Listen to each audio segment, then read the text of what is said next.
Brain storming নিয়ে ভয় পাচ্ছেন? কিভাবে লিখবেন কনফিউশনে ভুগছেন?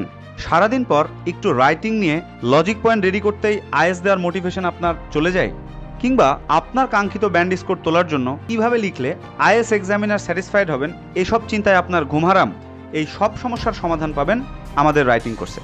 ইউনিভার্সিটি অফ কেমব্রিজ এক্সামিনারদের নির্দেশিত সব techniques, strategies and method follow করে আপনাকে শেখানো হবে রাইটিং স্ট্রাকচার। আইএলস এসেন্সের নিরলস চেষ্টা, আন্তরিক গবেষণা আর দীর্ঘদিন পড়িয়ে স্টুডেন্টদের রেজাল্ট অ্যানালাইসিস করে তৈরি করা এই ক্লাসে আপনি পাবেন আইডিয়া জেনারেশনের সাস্টেইনেবল সলিউশন। রাইটিং টাস্ক 2 এর প্রায় 450টা কোশ্চেন অ্যানালাইসিস করে মাত্র 3টি ক্যাটাগরিতে সাজানো কোশ্চেন টাইপে প্রস্তুতি নিতে পারলেই আপনি হয়ে উঠবেন রাইটিং এর boss. In this class you can learn 3 effective scientific methods for idea generation. The methods are 5 WH question method, peel method, time travel method. তাই সময় অপচয় না করে আজই শুরু করুন রাইটিং মডিউলের আনন্দময় জার্নি।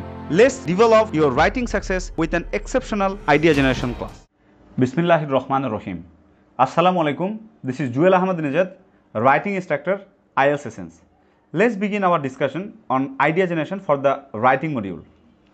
আপনারা বিশ্বাস করবেন কিনা আমি জানি না, আমি বেশ অনেক দিন ধরেই পড়াই। সো এই দীর্ঘদিন পড়ানোর আমার যে অভিজ্ঞতা, তাতে আমি দেখেছি যে সকল স্টুডেন্টরা অলরেডি 7.5 পাওয়া রাইটিংয়ে, আর যে সকল স্টুডেন্টরা মনে করেন রাইটিংয়ে ব্যান্ড 4 লেভেলে আছে, এরা দুই জাতীয় স্টুডেন্টরাই এদের সবচেয়ে বড় কনসার্নের এবং উদ্বিগ্ন হওয়ার যে জায়গাটা, ভয়ের যে জায়গাটা, শঙ্কার যে জায়গাটা, সেটা হলো রাইটিংয়ের আইডিয়া জেনারেশন স্ট্র্যাটেজিস। যে 7.5 পাইছে উনিও দেখবেন আইডিয়া জেনারেট কীভাবে করব, কোন পয়েন্টগুলো ভাইয়া লিখবো, কোন পয়েন্টগুলো লিখবো না ভাইয়া, আমি কনফিউজড হয়ে যাই ভাইয়া। সো এদেরও কিন্তু ভয় আছে। সো আমি এখান থেকে বুঝতে পারতেছি, স্টুডেন্ট আপনি যে লেভেলেরই হন, আপনার ব্যান্ড স্কোর যে লেভেলেই থাকুক, আপনার মধ্যে আইডিয়া জেনারেশন নিয়ে ভয় থাকবে, এটাই স্বাভাবিক। সো আজকের ক্লাসে আমরা ইনশাল্লাহ দেখার চেষ্টা করব যে আমাদের যে ভয়টা, এই ভয়টাকে আমরা কিভাবে জয় করতে পারি। সো পুরো ক্লাস আপনারা যদি মনোযোগ দিয়ে দেখেন, শেষ পর্যন্ত থাকেন, ইনশাল্লাহ আজকে খুবই একটা বেশ কিছু সায়েন্টিফিক মেথড নিয়ে কথাবার্তা হবে। আমার বিশ্বাস এই ক্লাসটা শেষ করলে আপনাদের আজকের পর থেকে আর কখনো কোনো দিন কোনোভাবে রাইটিং মডিউলে আইডিয়া জেনারেশন নিয়ে আর প্রবলেম থাকবে না। এবং আমি ফর শিওর দিয়ে আপনাকে বলতে পারি, ইউটিউবে খুঁজলে এই জাতীয় ভিডিও আপনি একদমই পাবেন না, এবং এটা একদমই ব্র্যান্ড নিউ ভিডিও। সো মনোযোগ রাখেন। আসেন, প্রথম যে জিনিসটা আমরা জানবো সেটা হলো আইডিয়া জেনারেশনের জন্য ভাইয়া প্রথম আমাকে কি জানতে হবে? আমাকে দুইটা জিনিস জানতে হবে। এক নাম্বার হলো প্রশ্নটাকে ভালো মতন পড়া। কেমনে ভাইয়া? প্রশ্নটাকে ভালো মতন পড়া বলতে আমি বোঝাচ্ছি, বেশিরভাগ স্টুডেন্টরা যে কাজটা করে, ওরা চিন্তা করে রাইটিং মডিউলের জন্য টোটাল হলো আমার বরাদ্দ 1 ঘন্টা, মানে 60 মিনিট। 60 মিনিটের মধ্যে টাস্ক 1-এ মনে করেন আমি টাইম দেই হলো 20 মিনিট, আর টাস্ক 2-তে টাইম দেয় 40 মিনিট। বেশিরভাগ স্টুডেন্টরা কী করে, মনে করেন এদিকে টাস্ক 1 লিখতে গিয়ে আনুমানিক 25-30 মিনিট চলে গেছে। এখন তাড়াহুড়া করে ওরা দেখে যে এরে আমার তো হাতে আর সময় আছে মাত্র 30 মিনিট, আমার তো হাতে সময় আছে মাত্র 35 মিনিট। তখন ওরা কি করে, কোনো ধরনের চিন্তা ভাবনা ছাড়া জাস্ট লেখা শুরু করতে যায়। এবং ওরা কি করে, লিখতে লিখতে চিন্তা করে, আবার চিন্তা করে, আইডিয়া নেয়, আবার লেখে। সো এই প্রক্রিয়াতে যখন আপনি একটা রাইটিং লিখবেন, আপনি একদম 100% শিওর থাকেন কোনোভাবেই এক্সামিনার যিনি আপনার মার্কিংটা আপনাকে করবে, আপনার খাতাটাকে অ্যাসেস করবে, উনি কোনোদিনও আপনাকে একটা ভালো ব্যান্ড স্কোর দিবে না। কেন? কারণ আপনি কোনো ম্যাপিং করেন নাই, কোনো চিন্তা ভাবনা করেন নাই, জাস্ট আপনার মন চাইতেছে, যখন যে লাইনে আসেন জাস্ট চিন্তা করতেছেন। সো এভাবে করে আপনি একটা ইফেক্টিভ রাইটিং দাঁড় করাতে পারবেন না। তাহলে আমার করণীয় কি? প্রশ্নটাকে আগে ভালো মতন বোঝেন। এই জিনিসটাকে আমরা বলতেছি break down the prompt. Break down the prompt এর মানে হলো, প্রম্পট মানে হলো কোয়েশ্চেন, প্রশ্ন। ওকে, তাহলে প্রশ্নটাকে আগে আপনি ভাঙ্গেন, ব্রেক ডাউন করেন। এটাকে বলতেছি ডিকনস্ট্রাক্ট দ্য প্রম্পট। প্রশ্নটাকে, কনস্ট্রাকশনটাকে আগে ভেঙে আপনি বোঝার চেষ্টা করেন যে প্রশ্নটাতে কি বলতেছে। যখন আপনি প্রশ্নটাকে ভালো মতন ভাঙ্গা শিখবেন, আইডেন্টিফাই কিওয়ার্ড, যখন কিওয়ার্ডগুলোকে ঠিক মতন আপনি আইডেন্টিফাই করতে পারবেন এবং টাস্কটা কোন টাইপের এটা বুঝতে পারবেন, তখন দেখবেন আপনার কাজটা অনেক সহজ হয়ে গেছে। এবং আপনি যে লেখাটা লিখবেন, ডেফিনেটলি এই লেখাটা একটা স্ট্রাকচার্ড অ্যাপ্রোচ মেনে সামনের দিকে আপনি আগাইতে পারবেন। তাহলে এখান থেকে আমরা দুইটা জিনিস জানলাম। এক, প্রশ্নটাকে আগে নিতে হবে, নেওয়ার পরে আপনাকে আইডেন্টিফাই কিওয়ার্ড, কিওয়ার্ডগুলোকে আইডেন্টিফাই করতে হবে। দ্বিতীয় কাজটা হলো এটা কোন টাইপের টাস্ক, এই জিনিসটা আপনাকে বুঝতে হবে। সো আসেন দেখি কিওয়ার্ড জিনিসটা কি ভাইয়া।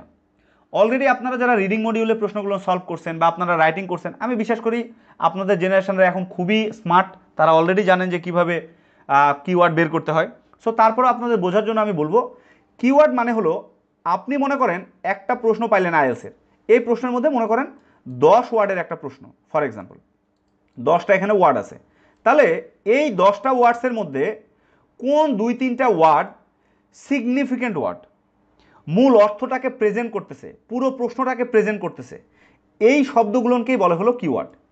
এই যে দেখেন এখানে লেখা আছে underline and note down a list of significant word, যেই ওয়ার্ডগুলো আসলে এখানে মূল কন্ট্রিবিউটর, যাদের মাধ্যমে আসলে অর্থটা প্রকাশ পাইতেছে, মেন অর্থটা, মেন ফোকাসটা পাইতেছে যারা, তারাই হলো এই কিওয়ার্ড। সহজভাবে আমরা বলতে পারি যে which serves as a quick summary, এই ওয়ার্ডগুলো আপনাকে কুইক সামারি দিবে, তারাই হলেন কিওয়ার্ড। এখন আপনাদের মনে হতে পারে ভাইয়া কিওয়ার্ড নিয়ে এত কথা বলার দরকার আছে? দরকার আছে, কারণ কিওয়ার্ড যদি আপনি ভুল পিক করেন, রং পিক করেন, তাহলে আপনি শিওর থাকেন আপনার লেখাটা ভালো হবে না। সো এটাকে যথেষ্ট গুরুত্ব দিবেন। আপনি টোটাল আইডিয়া জেনারেশনে যদি 8 মিনিট বা 7 মিনিট সময় দেন, এর মোটামুটি 1 মিনিট না হলো 50 সেকেন্ড, 50 সেকেন্ড আপনি সময় দিবেন হলো কিওয়ার্ড পিকিংয়ে। ওকে, এরপর আসেন দ্বিতীয় যে কাজটা, সেটা হলো টাস্কের টাইপটা বোঝা। টাস্ক কী কী টাইপের আছে? মূলত এখানে 3 প্রকারের টাস্ক আছে। আপনি যদি মাক্কারের বইকে একটু অ্যানালাইসিস করেন, মাক্কারের বইয়ে যদি টপিকগুলো দেখেন, দেখবেন যে ওখানে প্রায় 450টার মতন টপিক আছে, 450টার মতন কোয়েশ্চেন আছে। সো আমরা এই 450টা কোয়েশ্চেনকে যদি একটু অ্যানালাইসিস করি, তাহলে আপনারা দেখবেন যে মোটা দাগে আসলে এই 3 প্রকারের এসে আছে। কি কি এসে? একটা হলো আপনার ওপিনিয়ন এসে বা আর্গুমেন্টেটিভ এসে। ওপিনিয়ন মানে মতামত চাচ্ছে, বলতেছে আপনি এটার সাথে কি রাজি আছেন কিনা, এগ্রি করেন কিনা, বা বলতেছে যে আপনি ডিসএগ্রি করেন কিনা, এই টাইপের একটা এসে। আর একটা এসে হইতে পারে এটার অ্যাডভান্টেজেস বা ডিসঅ্যাডভান্টেজেস কোনটা বেশি, অ্যাডভান্টেজেস বেশি হলে কেন বেশি, ডিসঅ্যাডভান্টেজেস আছে কিনা, অথবা বলতে পারে এই টপিকটাকে আমরা ইতিবাচকভাবে কিভাবে ডেভেলপ করতে পারি, পজিটিভ ডেভেলপমেন্ট কি বা নেগেটিভ ডেভেলপমেন্ট কি। সো এই 3 জাতীয় এসে আপনি যদি দেখেন, তাহলে আপনি বুঝে ফেলবেন যে এটা আসলে ওপিনিয়ন বা আর্গুমেন্টেটিভ টাইপের এসে, আমার মতামত চাচ্ছে, 1 নম্বর কথা। 2 নম্বর যে ক্যাটাগরিটা, এটা হলো ডিসকাস বোথ ভিউ। দেখবেন প্রশ্নের শেষে স্পষ্ট করে লেখা আছে ডিসকাস বোথ ভিউ। তার মানে প্রশ্নটাকে আপনাকে 2টা পার্সপেক্টিভ থেকে চিন্তা করতে হবে। ভালো কেন সেই পার্সপেক্টিভে চিন্তা করতে হবে, খারাপ কেন সেই পার্সপেক্টিভে চিন্তা করতে হবে, অথবা আপনি কেন এটার সাথে এগ্রি করছিলেন তার জন্য আপনাকে চিন্তা করতে হবে, কেন ডিসএগ্রি করতেছিলেন তার জন্য আপনাকে চিন্তা করতে হবে। মানে মোটা দাগে আমি যদি আর্গুমেন্টেটিভ এসে বা ওপিনিয়ন এসেটাকে চিন্তা করি, তাহলে ওপিনিয়ন এসে জিনিসটাতে ছিল হলো হয় আপনি কেন রাজি অথবা আপনি কেন নারাজ, একটা দেখাচ্ছিলেন। আর বোধ ভিউয়ের ক্ষেত্রে আপনি রাজি কেন তাও আপনাকে দেখাইতে হবে, ভালো কেন তাও আপনাকে দেখাইতে হবে, আবার আপনি নারাজ কেন, কেন আপনি এই পক্ষে যাইতে চান না, এটাও আপনাকে দেখাইতে হবে। আর একটা যে প্রকার আছে সেটার নাম হলো প্রবলেম সলিউশন এসে বা কজ অ্যান্ড ইফেক্ট এসে। দেখেন নাম দেখে বোঝা যাচ্ছে প্রবলেম সলিউশন মানে হলো এটার প্রবলেমটা কেন হইতেছে আর এটা আমরা সমস্যাটা কিভাবে আমরা সমাধান করতে পারি। সো শেষের দিকে যদি দেখেন যে এরকম প্রবলেম সলিউশন টাইপের কথাবার্তা লেখা আছে, সো আপনারা বুঝে ফেলবেন যে এটা বোঝা যেতেছে যে এটা কি করতে বলতেছে, যে প্রবলেম সলিউশনটা আপনি দেখান। ওকে, সো আমরা প্রশ্নের মোটামুটি 3টা ক্যাটাগরি বুঝে ফেললাম। ওকে, এটা হলো টাস্কের টাইপটা বোঝা। এখন কিওয়ার্ড নিয়ে যে আমরা কথাবার্তা বললাম, এটা নিয়ে আমরা একটু দেখাই যে আসলে আমরা কিওয়ার্ডটাকে কিভাবে পিক করব, বুঝবো কিভাবে যে কিওয়ার্ড আমরা কিভাবে পিক করতে হয়। তাহলে আমি যদি এই প্রশ্নটা নিয়ে জাস্ট একটু অ্যানালাইসিস করি, দেখেন এখানে আমি একটু জুম করি, আপনারা আরেকটু ভালো মতন বুঝতে পারবেন। সেখানে জুম করলে দেখা যাচ্ছে যে একটা প্রশ্ন এরকম দেওয়া আছে যে some people believe that all university students should study A foreign language, other argue that it is not necessary, discuss both this view and give your opinion. So দেখেন এই প্রশ্নটা যদি আমরা দেখি, তাহলে এখানে বুঝতেছি যে কিছু লোক বলতেছে ইউনিভার্সিটির স্টুডেন্টরা কি করে, উচিত হলো স্টাডি এ ফরেন ল্যাঙ্গুয়েজ, ইউনিভার্সিটির স্টুডেন্টদের উচিত হলো ফরেন ল্যাঙ্গুয়েজ নিয়ে স্টাডি করা, 1 নম্বর কথা। এইটাতে কিছু লোকরা বিলিভ করে, আর কিছু লোকরা বলতেছে ইট ইজ নট নেসেসারি, এটা খুব বেশি দরকার নাই। তাহলে এখানে মেন কিওয়ার্ডটা কি, ইউনিভার্সিটির স্টুডেন্টদের ফরেন ল্যাঙ্গুয়েজ কি শিখবে নাকি শিখবে না, তাহলে কেন শিখবে এটার আপনি কিছু যুক্তি দিবেন একটা বডি প্যারাগ্রাফের মধ্যে। ডিসকাস বোথ ভিউর যে কাহিনীটা, সেটা হলো কেন ইউনিভার্সিটির স্টুডেন্টদের ফরেন ল্যাঙ্গুয়েজ শেখা উচিত, সেটা আপনি একদিকে বলবেন নেসেসারি কেন, এসেনশিয়াল কেন, আর আরেকদিকে আপনি বলবেন নট নেসেসারি কেন, এটা আপনি আরেকটা প্যারাগ্রাফে বর্ণনা করবেন, এটা ক্রুশিয়াল না কেন। সো এই যে দেখেন কিওয়ার্ড তাহলে কারা কারা, মানে মেন যে ড্রাইভিং সিটে আসলে কোন ওয়ার্ডগুলো বসতেছে, কারা এখানে সিগনিফিকেন্সটা বহন করতেছে, ইম্পর্টেন্সটা কাদের, কোন ওয়ার্ডগুলোনের। তাহলে খুব স্বাভাবিকভাবে আমরা বুঝতেছি একটা হলো ইউনিভার্সিটি স্টুডেন্ট, আর একটা হলো ফরেন ল্যাঙ্গুয়েজ শিখবে কিনা, আর একটা হলো শিখলে কি উপকার, নেসেসারি কেন, আর না শিখলে কেন শিখবে না। সো বোঝাই গেল যে কিওয়ার্ড তাহলে আমরা কিভাবে বের করব। সো আমার বিশ্বাস এরপর থেকে আপনাদের প্রথম কাজটা কি, প্রশ্ন পাওয়ার সাথে সাথে আমরা যে 400 মিটার দৌড়ের জন্য দৌড় দেই, আপনি কিন্তু 400 মিটার দৌড়ের ওই রিলে নাই। আপনার কাজ কি, আপনার কাজ হলো প্রশ্নটাকে বোঝা, প্রশ্নটাকে পড়া, প্রশ্নের কিওয়ার্ডটাকে বের করা, 1 নম্বর কাজ। 2 নম্বর কাজ হলো টাস্কের টাইপটাকে বোঝা। তো টাইপ তো অলরেডি আমরা প্রশ্নের শেষের দিকে যদি তাকান তাহলে স্পষ্ট করে লেখা, discuss both view, both view. তার মানে এটা টাইপটা কি টাইপ, এই যে ডি মানে হলো ডিসকাস আর বি মানে হলো বোথ ভিউ, বি মানে হলো বোথ। ক্লিয়ার গেল। এবার আসেন, তো মোটামুটি আমরা কিওয়ার্ড কিভাবে বের করব এবং টাস্কের টাইপ কি, এই কাজটা হলো আমার প্রথম মিনিটের কাজ। ফার্স্ট মিনিটে 40 মিনিট যদি আমার রাইটিং টাস্ক 2 এর জন্য বরাদ্দ থাকে তাহলে 1 মিনিটে আমি এই জিনিসটা বের করব। এখন আমার হাতে আছে কত মিনিট, 39 মিনিট। এই 39 মিনিট আমার কাজ কি, আসেন দেখি। সো ক্লাসে তো নামে আগেই বলে দিছি, রাইটিং আইডিয়া জেনারেশন স্ট্র্যাটেজি শিখবো। প্রথম যে স্ট্র্যাটেজি এটার নাম হলো দ্য 5WH কোয়েশ্চেন মেথড। দেখেন নাম দেখে বোঝা যাচ্ছে WH কোয়েশ্চেন, ছোটবেলা আপনারা পড়ছেন না WH কোয়েশ্চেন কারা কারা, দেখেন সুন্দর করে, এই যে এখানে 5টা WH কোয়েশ্চেন। একটা হলো who, what, where, when, why and how. এই হাউটা হলো এই যে এইচটা। আর 5W, এই 5Wটা কারা, এই যে হু, হোয়াট, হোয়েন, হোয়ার, হোয়াই। আপনার কাজ হলো একটা প্রশ্ন যখন আপনি পাবেন, এই ফ্রেমওয়ার্কটা, এই 5টা ডাব্লু এবং একটা এইচ, এই কোশ্চেনগুলো দিয়ে আপনি প্রশ্নটাকে জিজ্ঞেস করবেন যে এটার মাধ্যমে আমি কি পাচ্ছি, এইটা দিয়ে জিজ্ঞেস করলে আমি কি পাচ্ছি, ওইটা দিয়ে জিজ্ঞেস করলে কি পাচ্ছি, এভাবে করে আপনি জিজ্ঞেস করবেন। কিভাবে জিজ্ঞেস করবেন আমি যখন এক্সাম্পল দেখাবো আরও একদম ক্লিয়ার বুঝে যাবেন। জার্নালিস্ট এই যে টুলটা আপনারা 5WH কোশ্চেন যেটাকে আমি মেথডটাকে বলতেছি, এটা মূলত বলা হয় এটাকে ক্লাসিক্যাল জার্নালিস্টিক টুল। কেন জানেন, এই যে জার্নালিস্টরা যখন একজন মনে করেন মন্ত্রী বা একটা প্রাইম মিনিস্টার বা একটা রাষ্ট্রপতি যখন কথা বলে, তখন স্পিকার তো ধরুন কথা বলতেছে খুবই স্পিডে কথা বলতেছে, বা একজন মন্ত্রী কথা বলছে খুবই স্পিডে কথা বলতেছে, সবাই তো আর ওবায়দুল কাদরের মতো না যে একটা সেন্টেন্স শব্দ বলবে তারপর ধরেন মাঝখানে 2 মিনিট রেস্ট, এরকম তো না। এখন এত দ্রুত কথা বলতেছে, ওই সাংবাদিক কিভাবে এটাকে নোট করবে, এত দ্রুত তো তার কথা নোট করা সম্ভব না, রাইট? সো ওরা কি করে, এই যে এরকম WH কোয়েশ্চেন দ্বারা ওরা জাস্ট ছোট ছোট পয়েন্টগুলোকে, কিওয়ার্ডগুলোকে জাস্ট নোট তুলে ফেলে। এই জন্যই এই যে মেথডটা, এটা খুবই একটা পপুলার একটা সায়েন্টিফিক মেথড, এই জন্য এটাকে বলা হয় যে ক্লাসিক্যাল জার্নালিস্টিক টুল। ওকে, সো আপনারা এই টুলটাকে, এই ফ্রেমওয়ার্কটাকে ব্যবহার করে রাইটিংয়ের ওই আইডিয়া জেনারেটটা করবেন। সো আসেন দেখাই কিভাবে করবেন। মনে করেন আমাকে এখানে একটা প্রশ্ন দেওয়া আছে, আপনাদের বোঝার সুবিধার্থে প্রশ্নটা কীরকম খেয়াল করেন। প্রশ্নটাতে বলতেছে the increase in the number of cars is the main cause of traffic congestion. দেখেন প্রশ্নটা কি বলতেছে, নাম্বার অফ কার্সের ইনক্রিজিংয়ের কারণে, বাড়তেছে, এই বাড়ার কারণে কি হইতেছে, মেন কজ, প্রধান একটা কারণ কার, ট্রাফিক কনজেশনের। ট্রাফিক কনজেশন মানে হলো ভিড়, অত্যধিক ভিড়, মানে ট্রাফিকের যে জ্যামটা হয়, এই জ্যামটার প্রধানতম কারণ হলো নাম্বার অফ কার্স বেড়ে যাওয়া। এই কারের, পার্সোনাল কার দেখবেন ঢাকা শহরে পার্সোনাল কার এখন অনেক গুণে বেড়ে গেছে। পার্সোনাল কারের মধ্যে একজন হলো সামনে ড্রাইভার আর একজন হলো মনে করেন বস, আর কেউ নাই, এই দুইজন মিলে একটা বিশাল জায়গা দখল করে বসে আছে। সেই রকম সকালবেলা দেখবেন আপনারা বের হবেন, হাজার হাজার এরকম কার, এই যে জ্যাম দিয়ে বাড়ায় ফেলতেছে। এখন এই জ্যামটা বাড়ার জন্য কারণটা কি, রিজনটা কি, আর এটাকে আমরা কিভাবে সলিউশন করতে পারি। সো এখানে দেখেন আমরা তাহলে আগে আমাদের কাজ কি, প্রশ্ন পাইলাম আর এই 400 মিটার দৌড় দেওয়া শুরু করব উসাইন বোল্টের মতো? Definitely not.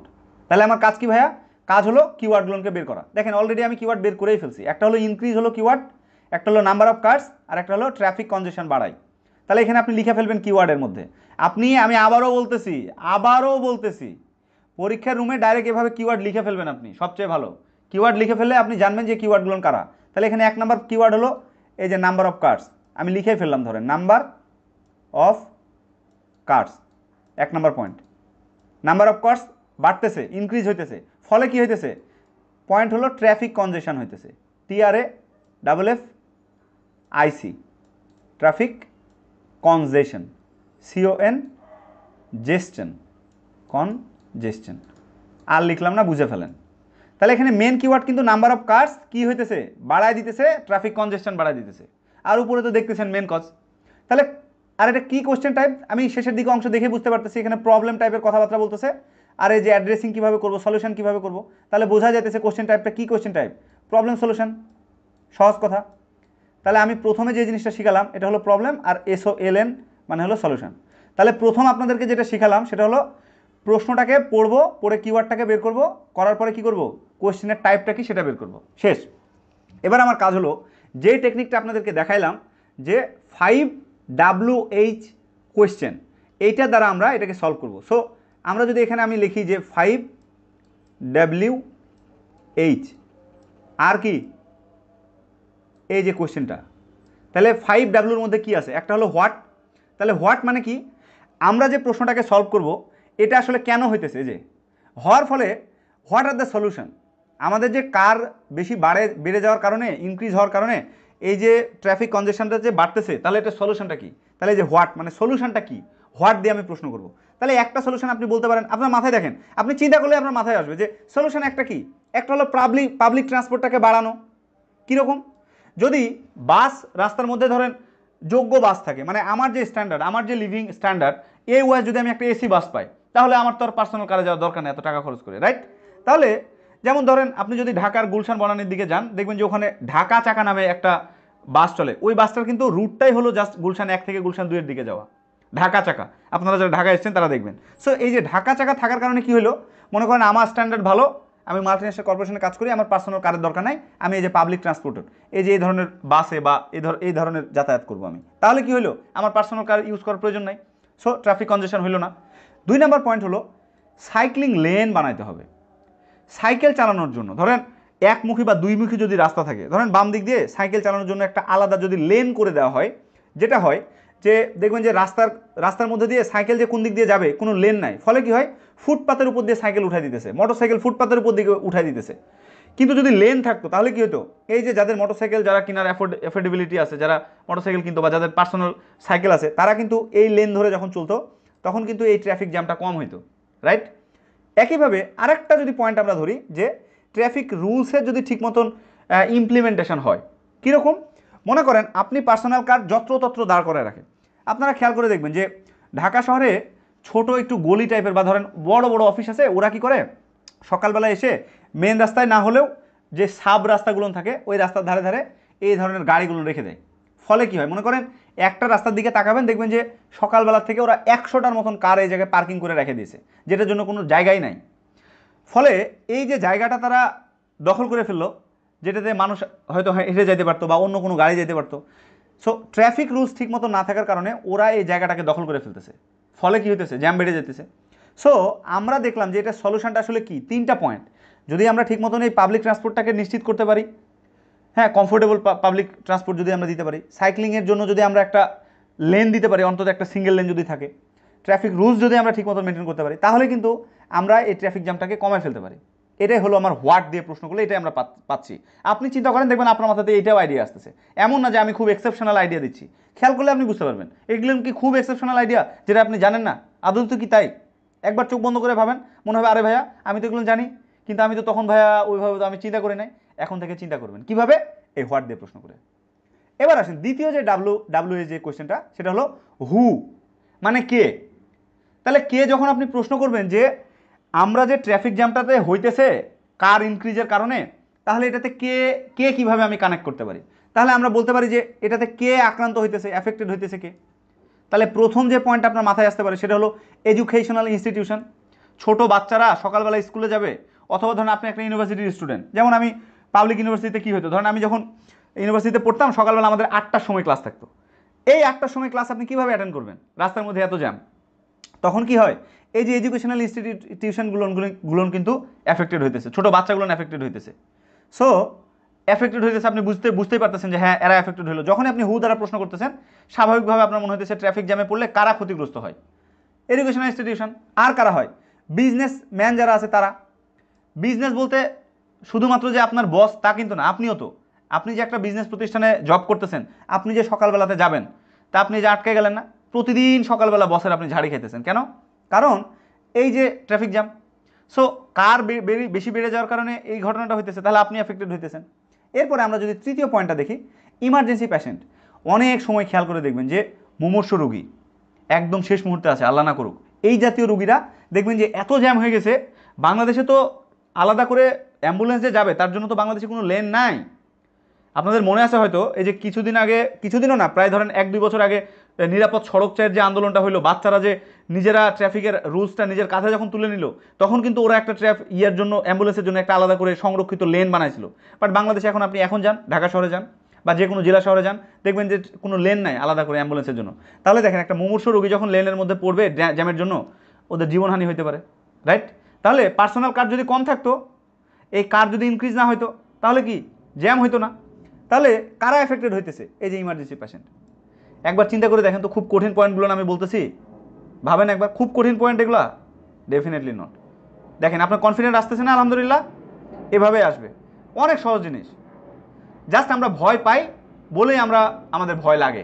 আপনি ভয় পায়েন না, দেখবেন কালকে থেকে আপনার ভয় লাগতেছে না। পানি ভাত এগুলো। এবার আসেন তৃতীয় যে পয়েন্ট, সেটা হলো হোয়ার, মানে কোথায়। তাহলে আমরা প্রশ্ন করতে পারি, where do this problem ochre most? কোথায় ঘটে এই প্রবলেমগুলো বেশিরভাগ? কোথায় ঘটে? তাহলে আমি বলতে পারি বিগ সিটিজ, যেমন ঢাকায়, বা আরবান এরিয়াজ, শহরের যে জায়গাগুলো, যেমন ধরেন বড় শহর, চিটাগং একটা বড় শহর, বা ঢাকা একটা বড় শহর, এই শহরগুলোনে কিন্তু এই ঘটনাগুলো ঘটে, যে পার্সোনাল কাররা বেশি ব্যবহার করে, ফলে কি হয়, জ্যাম হয়। আচ্ছা, এবার আমরা হোয়াই দিয়ে প্রশ্ন করতে পারি যে হোয়াই ডু পিপল প্রেফার কার? কেন তাহলে আমরা কার যে বাড়তেছে, ইনক্রিজ যে হইতেছে, কেন হইতেছে? কেন লোকজন কার পছন্দ করে? একটা কারণ হতে পারে কনভেনিয়েন্স, আপনাকে সুবিধা দিচ্ছে। আপনি যদি পাবলিক বাসে যান, বাসের জন্য আপনাকে ওয়েট করে সিরিয়াল দাঁড়ায় থাকা লাগে, তারপরে সিএনজির জন্য ডাকলে পাওয়া যায় না, উবারের জন্য কল দিয়ে বসে থাকা লাগে। বাট পার্সোনাল কার হলে কি হলো, আপনি দ্রুত আপনি চলে যেতে পারতেছেন, তার মানে আপনার কনভেনিয়েন্স দিতেছে, কমফোর্ট দিতেছে। কিভাবে কমফোর্ট দিতেছে?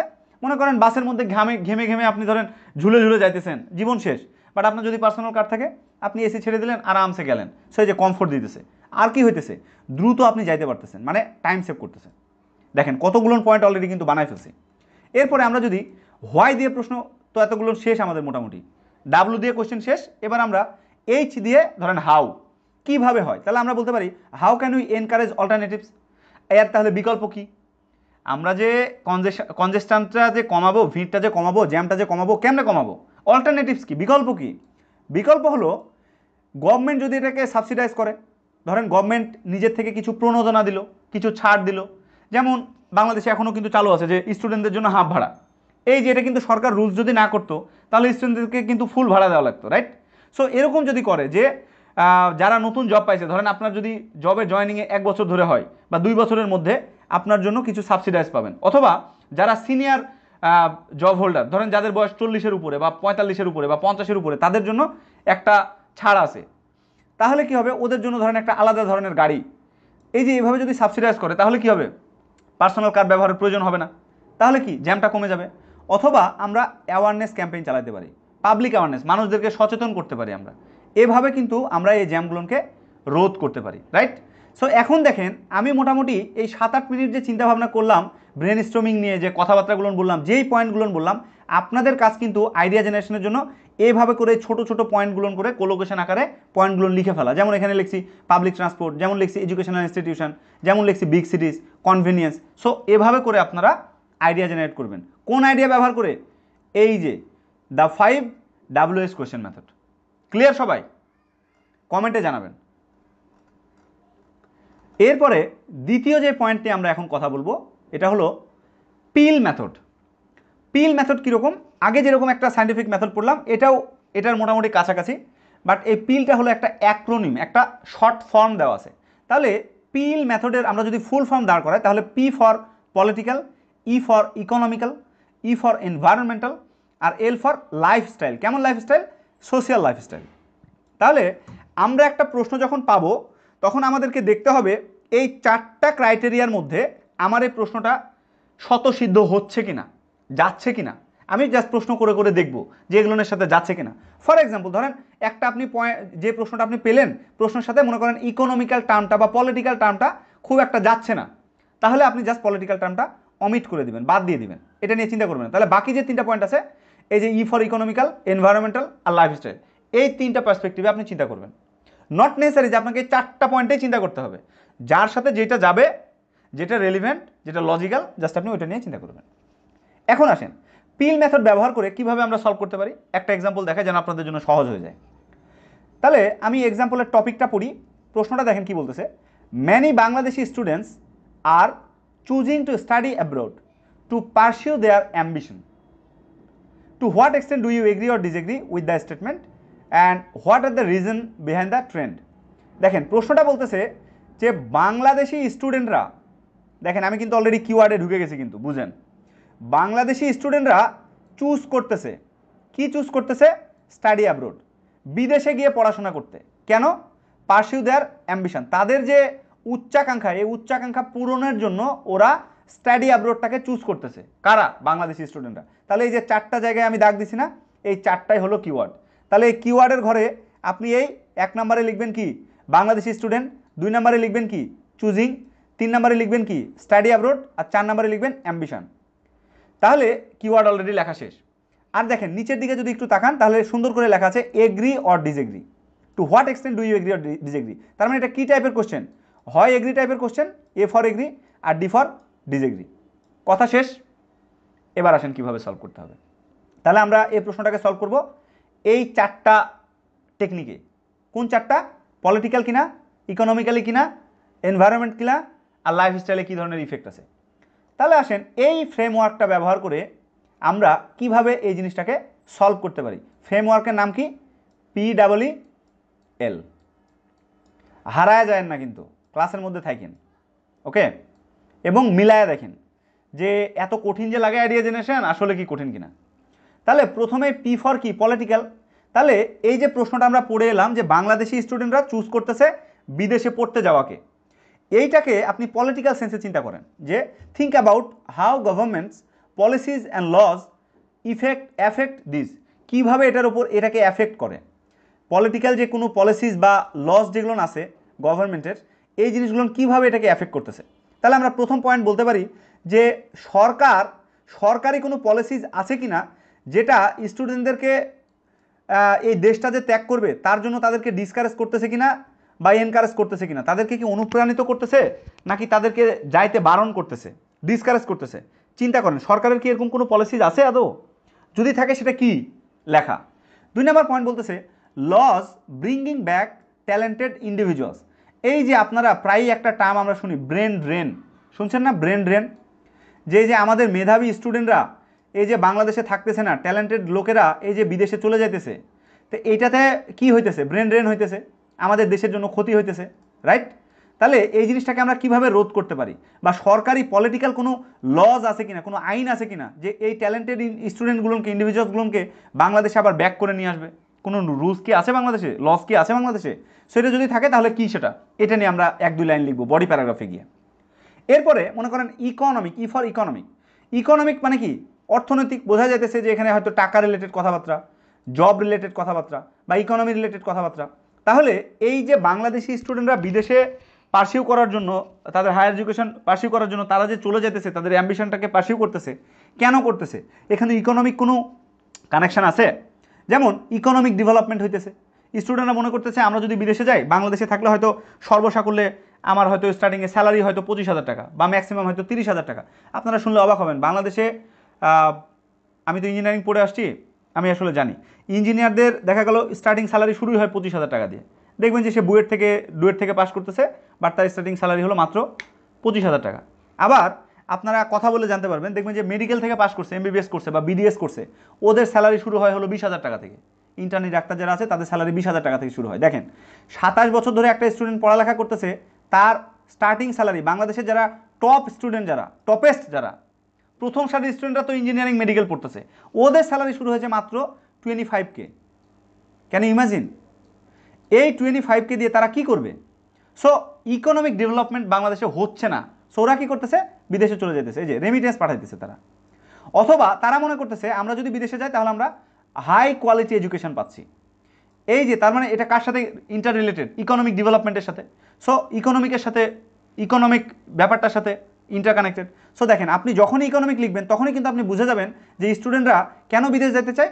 সো কারণটা কি? এই যে 2টা পয়েন্ট কিন্তু আপনি পেয়ে যাচ্ছেন।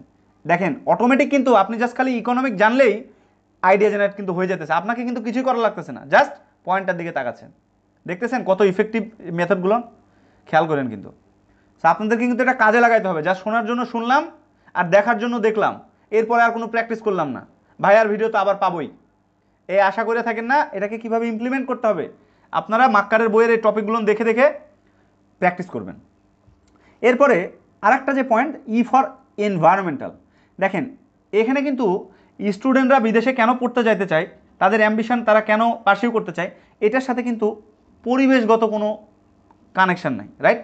সো এই যে this question is not directly related to the environment, so skip this point. খুবই গুরুত্বপূর্ণ, যেটার সাথে আমার যাবে না, যেটার সাথে আমার মিলবে না, যেটার সাথে আমার কোহিরেন্স মেনটেন হবে না, সেটাকে জাস্ট আমি কি করব, এই যে কেটে দেবো, ওইটাকে আমি পয়েন্টটাকে স্কিপ করব। 4 নাম্বার যে পয়েন্টটা, এল ফর লাইফস্টাইল, বা এটা সোশ্যাল কোনো ধরনের সোসাইটাল কোনো চেঞ্জেসের সাথে এটা ইন্টারকানেক্টেড কিনা। যেমন দেখেন, think about how this affects peoples live and culture. মানুষের জীবন জীবিকার সাথে, কালচারের সাথে এটা কিভাবে ইন্টারকানেক্টেড, এই জিনিসটা আমাকে বুঝতে হবে। যেমন আমি এখানে বললাম যে মানুষ কেন, বাংলাদেশি স্টুডেন্টরা বিদেশে পড়তে যাচ্ছে, একটা পয়েন্ট বলতে পারেন এক্সপেরিয়েন্সিং ডিফারেন্ট কালচার। অস্ট্রেলিয়ায় গেলে তারা অস্ট্রেলিয়ার কালচার, আমেরিকায় গেলে তারা ইউএসের কালচারটা সম্পর্কে জানতে পারতেছে। আর একটা কি, যদি আমি অস্ট্রেলিয়া যাইতে পারি, যদি আমি জার্মানিতে যেতে পারি, তার মানে কি বিল্ডিং এ সিকিউর ফিউচার, আমার ফিউচারটা সিকিউর হইতেছে, এই কারণে স্টুডেন্টরা বিদেশ যায়। সো আইডিয়া জেনারেশনের জন্য আমি লাইফস্টাইল থেকে এই দুইটা পয়েন্ট আমি বের করতে পারি। ক্লিয়ার সবাই? এরপরে আসেন last but not the least, last যে পয়েন্টটা সেটা হলো টাইম ট্রাভেল মেথড। মোটামুটি উপরে যে দুইটা পয়েন্ট দেখাইছি খুবই ইফেক্টিভ পয়েন্ট, আপনারা ওই দুইটা দিয়ে চেষ্টা করবেন। শেষমেশ যদি আপনারা দেখেন যে আমরা আরও পারতেছি না, আরও আমাদের কিছু জানার দরকার, বা এমন কিছু আমি কোশ্চেন পেলাম যে প্রশ্নটা আসলে ওই দুইটা মেথড দিয়ে সলভ করতে পারছেন না, তখন আপনি কি করবেন, এই টাইম ট্রাভেল মেথড দিয়ে সলভ করবেন। দেখেন টাইম ট্রাভেল এই মেথড দেখেই বোঝা যাইতেছে যে এই মেথডটা হলো টাইমকে ট্রাভেল করা, মানে কীরকম, সময়ে বিচরণ করা। তার মানে টাইম ট্রাভেল মানে এই যে examine the topic through different time periods, time periods দিয়ে এটাকে আমরা এক্সামিন করব। কীরকম, মনে করেন এই যে টপিকটা আমরা পাইলাম, এটার সাথে পাস্টের কী কানেকশন, প্রেজেন্টের কী কানেকশন, আর ফিউচারেরই বা কী কানেকশন, এই জিনিসটা আমরা দেখার চেষ্টা করব। তাহলে আসেন আমরা একটা প্রশ্ন আগে পড়ি। এখানে লেখা আছে, মনে করেন আমি একটা প্রশ্ন পিক করছি, বলতেছে is the impact of artificial intelligence is a blazing or threat to the society. তাহলে দেখেন মেন প্রশ্নটা কি, প্রশ্নটা হলো আর্টিফিশিয়াল ইন্টেলিজেন্স এটার যে ইম্প্যাক্ট, এই ইম্প্যাক্টটা সোসাইটির জন্য কি ব্লেজিং নাকি থ্রেট, আশীর্বাদ নাকি হুমকি। তাহলে আর্টিফিশিয়াল ইন্টেলিজেন্স আমার জন্য আশীর্বাদ কিনা, যদি হয় কেন, এই যে বোথ ভিউ, আর যদি থ্রেট হয়, হুমকি হয় কেন, সেটা আমাকে ব্যাখ্যা করতে হবে। তাহলে কোশ্চেন টাইপ আমি কিন্তু দেখেই বুঝতে পারতেছি এটা হলো বোথ ভিউ টাইপের এসে, right? Both view question type clear. আর কিওয়ার্ড কে কে, এই যে তিনটা কিওয়ার্ড অলরেডি দেখাই ফেলছি, যে আর্টিফিশিয়াল ইন্টেলিজেন্সের যে ইম্প্যাক্টটা সেটা কি ব্লেজিং কিনা, আর এই যে থ্রেট কিনা, এটা হলো 3 নম্বর পয়েন্ট। আর 2 নম্বর হলো ব্লেজিং কিনা, আর 1 নম্বর হলো আর্টিফিশিয়াল ইন্টেলিজেন্স কিনা। এই তিনটাই কিন্তু কিওয়ার্ড, বুঝতেছেন? Easy easy easy. এবার দেখেন তাহলে ব্রেন স্টর্মিংয়ে আমরা 3টা পয়েন্ট চিন্তা করব। তাহলে পাস্টের ক্ষেত্রে এই আর্টিফিশিয়াল ইন্টেলিজেন্স যে আমাদের জন্য ব্লেজিং কিনা বা থ্রেট কিনা, কিভাবে আমরা পাস্টের ক্ষেত্রে কিভাবে চিন্তা করব, দেখেন লেখা আছে কি, how was it done before, এটা অতীতে কিভাবে ঘটেছে, হয়েছেটা কিভাবে, অথবা what were the consequences. Consequences মানে হলো এটার পরিণতি বা কী, আর্টিফিশিয়াল ইন্টেলিজেন্সের যে প্রভাব, এই প্রভাবটার সাথে অতীতের সম্পর্কটা কি। তাহলে আমরা বলতে পারি যে অটোমেশন রিলেটেড ব্যাপার স্যাপার আছে, অথবা industrial revolution, replace manual job. আগে কি হইতো, মনে করেন অনেক দিন আগে, ধরেন আমাদের দাদাদের আমলে বা ধরেন আমাদের বাবাদের আমলে, তখন কি হতো, ইন্ডাস্ট্রিতে মানুষ একটা কাজ করলে সেটা কিন্তু মানুষকে করতে হতো, ম্যানুয়ালি করতে হতো, হাত দিয়ে করতে হতো, মেশিন দিয়ে কিন্তু তেমন বেশি সুযোগ কিন্তু ছিল না। বাট এখন এই একবিংশ শতাব্দীতে এসে, ধরেন এই 90s পর থেকে কিন্তু এত বেশি অটোমেশন হয়ে গেছে। অটোমেশন মানে মেশিন রিলেটেড জিনিসপত্র এত চলে আসছে, মানুষকে কিন্তু হাত দিয়ে কোনো কাজ করা লাগে না, জাস্ট একটা সিগন্যাল দিয়ে দিলে এটা কিন্তু মেশিনের মাধ্যমে হয়ে যায়, ম্যানুয়ালি কিন্তু আর দরকার হইতেছে না। সো তাতে কি হইতেছে, ম্যানুয়াল জবগুলোকে রিপ্লেস হয়ে যেতেছে। আমি যেমন একটা এক্সাম্পল আপনাদেরকে দিতে পারি, ধরেন গ্রেটার ভলিউমে আমি এখানে লিখছি SCM মানে হলো সাপ্লাই চেন ম্যানেজমেন্ট। কীরকম এক্সাম্পল হিসেবে আমি বলতে পারি, ধরেন মোজো বা কোক। ধরেন এই যে কিছুদিন আগে, বছরখানেক আগে বা 6 মাস আগে প্যালেস্টিন ইসরায়েলের যে একটা ঝামেলা হইলো, আপনারা অলরেডি জানেন। তো বাংলাদেশের মানুষরা কী করলো, মনে করেন ইসরায়েলকে বয়কট করলো। সো ইসরায়েলকে বয়কট করার কারণে অনেক মানুষ কিন্তু এই যে কোকটা কিন্তু খাইতেছিল না, রাইট? তখন কি খাইলো, বাংলাদেশি প্রোডাক্ট, মনে করেন মোজো খাইতে চাইতেছে। এখন মোজোর যে সাপ্লাই চেন, ওরা তো জানে না যে ওদের তো মনে করেন বড় কম্পিটিটর হলো কোক। তাহলে কোক যখন বন্ধ হয়ে গেল স্বাভাবিকভাবে মোজোর উপরে অনেক বেশি প্রেশার পড়লো, মোজো মানুষ চাইলো। তখন কি হলো, মোজোর যে ইনফ্রাস্ট্রাকচার, মোজোর যে সাপ্লাই, যে চেন, এইটা তো মনে করেন মানুষের পক্ষে আর সম্ভব না। কারণ ধরেন মোজোর যে কোম্পানি, একটা কোম্পানিতে মনে করেন এখানে 20,000 লোক কাজ করে। এখন ওদের এখন যে সাপ্লাই বেড়ে গেছে, মানুষজনের যে ডিমান্ড, এই ডিমান্ড ফুলফিল করে দেখা যাচ্ছে যে এই 20,000 লোকে এটা আর সম্ভব হইতেছে না। এখন এখানে লোক লাগবে মনে করেন 50,000 লোক। এখন রাতারাতি এই যে 30,000 এক্সট্রা লোক এখানে রিক্রুট করার প্রয়োজন, কেমনে করবে? এটা কি সম্ভব? তো ওরা কি করলো, মনে করেন জার্মানি থেকে একটা এরকম মেশিন নিয়ে এলো বা এই যে অটোমেশন চালাই দিল। তাতে কি হলো, মেশিন আর মানুষের আর এই 30,000 লোকের প্রয়োজন হইতেছে না। একটা মেশিন দিয়ে দেখা গেল 30,000 লোক, 30K লোক যে কাজটা করতো মেশিন দিয়ে এই কাজটা করলো। সো এই যে পাস্টের একটা উদাহরণ হিসেবে আমরা এটা বলতে পারি যে তাহলে কি হইতেছে, আর্টিফিশিয়াল ইন্টেলিজেন্সের কারণে, কৃত্রিম বুদ্ধিমত্তার কারণে সিগন্যাল দিয়ে দিল, জাস্ট এই কাজগুলো হয়ে গেল। এরপরে আসেন প্রেজেন্টে এটার ইফেক্টটা কি।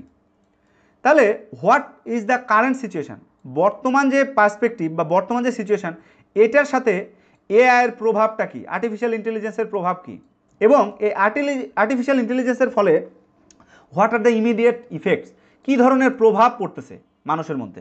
তাহলে আমরা একটা পয়েন্ট বলতে পারি, customer service and data analysis. কীরকম? মনে করেন আমরা উদাহরণ হিসেবে বলতে পারি এই যে গ্রামীণ phone, one of the top telecom companies in Bangladesh. এরা কি করতেছে, মনে করেন এই আর্টিফিশিয়াল ইন্টেলিজেন্সের মাধ্যমে ওরা এই কাস্টমারদের অ্যাকুইজিশন কিভাবে হবে বা ডেটা কিভাবে অ্যানালাইসিস করবে, ওরা কিন্তু গবেষণা করছে। আপনারা খেয়াল করে দেখবেন আপনি মোবাইলের ডেটা মনে করেন এখন অলরেডি কিনে ফেলছেন, দেখবেন 2-3 দিন পর আপনাকে একটা এত অ্যাট্রাকটিভ একটা অফার দিবে, বলবে যে মনে করেন 100 টাকায় আপনি 2 জিবি পাইতেছেন বা 3 জিবি পাইতেছেন।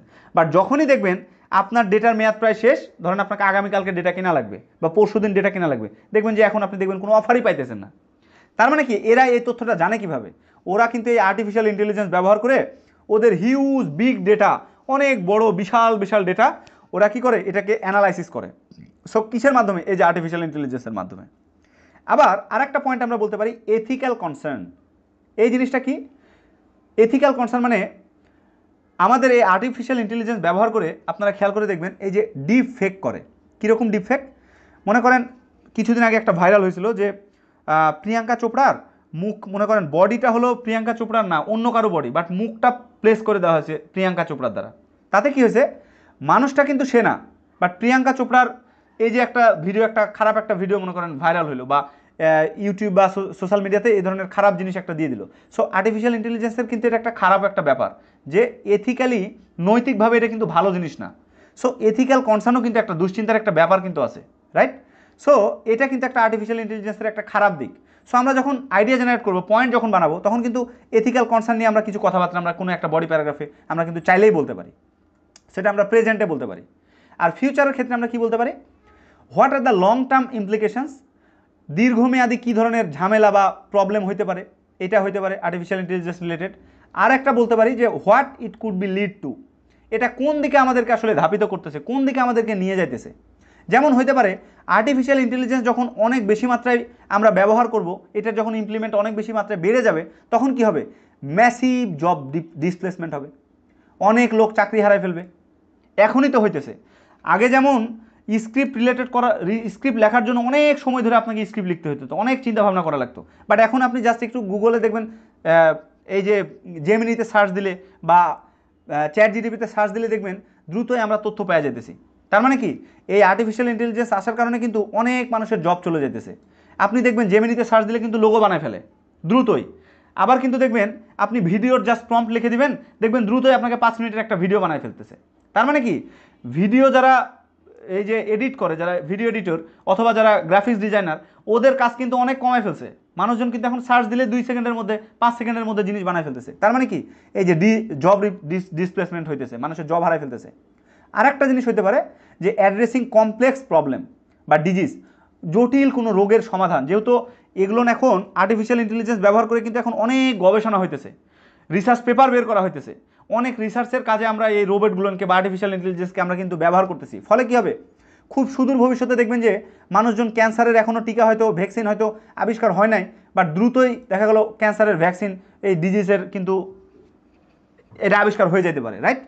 সো এইভাবে আমাদেরকে আর্টিফিশিয়াল ইন্টেলিজেন্স এই সুবিধাগুলো দিচ্ছে। তাহলে আমরা যখন আর্টিফিশিয়াল ইন্টেলিজেন্স কীভাবে আমাদের জন্য ব্লেজিং বা কীভাবে আমাদের জন্য থ্রেট, এই টাইপের কথাবার্তা যখন বলবো, আমরা যদি এই 3 প্রকারে এই মেথডটাকে ব্যবহার করে, এই টেমপ্লেটটাকে ব্যবহার করে, এই ফ্রেমওয়ার্কটাকে টাইম ট্রাভেলের ফ্রেমওয়ার্কটাকে পাস্ট প্রেজেন্টে ফিউচারে কীভাবে আমাদের ভূমিকা রাখে, এটাকে যদি আমরা চিন্তা করি, তাহলে অনেক কঠিন প্রশ্ন আমরা কিন্তু আলহামদুলিল্লাহ সলভ করে ফেলতে পারতেছি।